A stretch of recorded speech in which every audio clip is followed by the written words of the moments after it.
केवल घोषित और अघोषित बिजली कटौती से परेशानी का सबब भी नहीं बल्कि कोटा में विद्युत जनित हादसों की भी बड़ी वजह बनता जा रहा है निजी बिजली कंपनी केडीएल का कुप्रबंधन। इस पूरे मामले में आज बीजेपी विधायक संदीप शर्मा का भी गुस्सा फूट पड़ा जब उन्होंने केडीएल के कोटा सीईओ शांतनु भट्टाचार्य और उनकी टीम के मुंह पर यह साफ कह दिया कि अब भी अगर कोटा में निजी बिजली कंपनी ने अपने रवैये में सुधार नहीं किया तो इसके सारे कर्मचारियों को कंपनी ऑफिस से बाहर निकालकर कंपनी पर ताला जड़ देंगे और कार्मिकों और अधिकारियों को दफ्तर में बैठने नहीं देंगे। इससे पहले संदीप शर्मा ने कोटा में बीजेपी के पार्षद और स्थानीय बीजेपी नेताओं के साथ ही कंपनी प्रतिनिधियों के साथ सर्किट हाउस कोटा में एक बैठक रखी और विस्तार से इस बात पर चर्चा की कि आखिर क्या वजह है कि कोटा में बिजली संबंधी कोई भी दिक्कत आ जाने के बाद कंपनी के प्रतिनिधि उपलब्धि नहीं हो पाते हैं और घोषित के साथ अघोषित कटौती तो की ही जा रही है लेकिन साथ में जानलेवा लापरवाही भी बरती जा रही है। बीजेपी विधायक ने साफ तौर पर चेतावनी दे दी है कि अभी अगर केडीएल ने अपना डर्रा नहीं सुधारा तो फिर अब निजी बिजली कंपनी के खिलाफ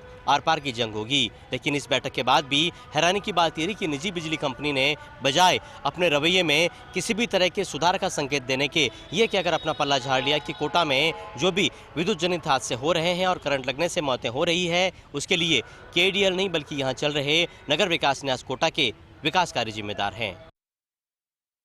इंटर्न डॉक्टर्स ने आज दिया धरना, साथ ही किया कार्य बहिष्कार भी। इंटर्न डॉक्टर्स का कहना है कि स्टाइफंड के लिए हर साल उन्हें इसी तरह से स्ट्राइक करनी पड़ती है। 3 महीने से स्टाइफंड नहीं मिला है, बार बार कहने के बावजूद सुनवाई नहीं हुई, जिसके चलते आज हमने धरना देकर कार्य बहिष्कार किया। इस मामले को लेकर मेडिकल कॉलेज के प्राचार्य डॉक्टर सलीम का कहना था कि देर शाम बातचीत हुई है, उनको आश्वासन दे दिया गया है, कल तक उन्हें स्टाइफंड दे दिया जाएगा।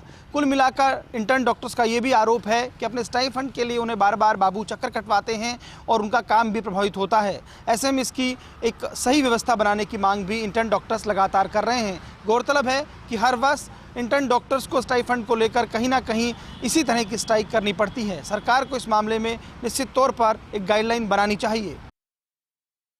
भीलवाड़ा जिले की सुवाना ब्लॉक के बासेड़ा स्कूल में आज पोसाहर में छिपकली मिलने की सूचना से हड़कंप मच गया। जिला प्रशासन के साथ साथ ग्रामीणों ने इस बात को लेकर गंभीरता दिखाई और ग्रामीणों ने आनन फानन में बिना किसी अधिकारी के पहुंचने से पहले बच्चों को बागोड़ चिकित्सालय में भर्ती करा दिया। इस समय बागोड़ चिकित्सालय में 14 बच्चों का इलाज जारी है, जिनको ऑब्जर्वेशन में रखा गया है। बच्चों का स्वास्थ्य स्थिर बना हुआ है, उनकी स्थिति लगातार सुधर रही है। उधर घटना की सूचना मिलने के साथ ही जिला प्रशासन के साथ साथ ग्रामीणों में और गांवों में हड़कंप मच गया। आनंद फानन में एसडीएम ओम प्रभा भी मौके पे पहुंची, साथ ही डिप्टी सीएम जो डॉक्टर घनश्याम चावला और जिला शिक्षा अधिकारी योगेश पारिक भी मौके पहुंचे। उन्होंने ग्रामीणों से बातचीत की, बच्चे जो कि जिनका बागोड़ चिकित्सालय में इलाज चल रहा है उनसे जानकारी ली, जिसमें सामने आया कि दोपहर बाद जो उनको पोषाहार पोसा गया बच्चों को, उस पोषाहार में छिपकली निकली थी और वह पोषाहार बच्चों को खिला दिया गया। प्रारंभिक जांच में जो स्टाफ लगा हुआ है बासेड़ा स्कूल का, उसकी गंभीर लापरवाही सामने आई है और उस लापरवाही को देखते हुए जिला शिक्षा अधिकारी प्रारंभिक योगेश पारिक ने आनंद फानन में पूरे स्टाफ को वहां से हटा दिया है और जो वहां कुक है उसकी सेवाएं समाप्त करने के आदेश जारी कर दिए गए हैं।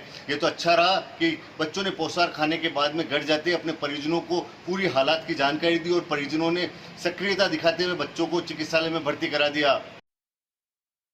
राजस्थान की पूर्व मुख्यमंत्री और भारतीय जनता पार्टी की राष्ट्रीय उपाध्यक्ष वसुंधरा राजे 2 दिवसीय उदयपुर दौरे के बाद आज जोधपुर पहुंची।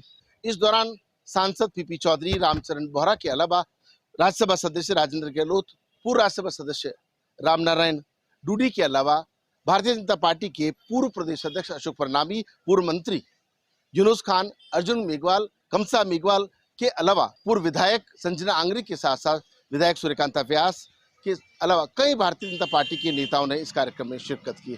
उसके बाद वसुंधरा राजे उम्मेदवार पैलेस से सीधा सर्किट हाउस पहुंची, जहां कार्यकर्ताओं से मुलाकात की। 1-to-1 कार्यकर्ताओं से मिलने के अलावा समूह के रूप में भी कार्यकर्ताओं की बात सुनी, संगठन की मजबूती को लेकर के उन्हें संदेश भी दिया कि भारतीय जनता पार्टी की सरकार लाने के लिए अभी से एकजुट होने की जरूरत है। और जिस तरीके से गाँव के, ढाणी के, अलग अलग जिलों के कार्यकर्ता, जोधपुर संभाग के कार्यकर्ता वसुंधरा राजे से मिलने के लिए पहुंचे, उससे वसुंधरा राजे की लोकप्रियता और कार्यकर्ताओं के मन में उनके प्रति मान सम्मान की बात देखने को मिली।